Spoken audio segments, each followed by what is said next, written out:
Welcome to Penrose Learning, where we make understanding easy. You start by enabling cheats and getting exact coordinates for the invisible light block. Once done, open the debug screen or use /TP to note XYZ of the problematic area. Make sure you are in Creative or Spectator so you can fly and position precisely. You will not be mining this like a normal block. Instead, you'll use commands.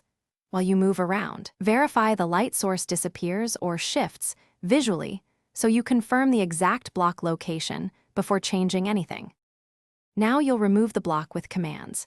Type a precise /setBlock XYZ air replace Minecraft, light to replace that invisible light block with air. If there are several, use /fill X1Y1Z1X2Y2Z2 air replace Minecraft, light to clear a volume at once. Make sure to include the namespace exactly as shown and use integer coordinates or tildes for relative positions. Once the command executes, watch the lighting update. If it doesn't refresh, move and return to force a chunk redraw. Finish by confirming the light is gone. Stand where the glow was and watch the level change, or press F3 to observe targeted block data. If lighting seems stuck, force a chunk reload by leaving the area, saving and reloading, or using /reload. If your command failed, make sure cheats are on, you have operator rights, and that you typed Minecraft, light precisely.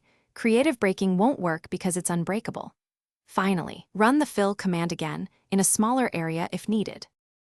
Thanks for watching. If this was helpful, leave a like and consider subscribing. See you next time.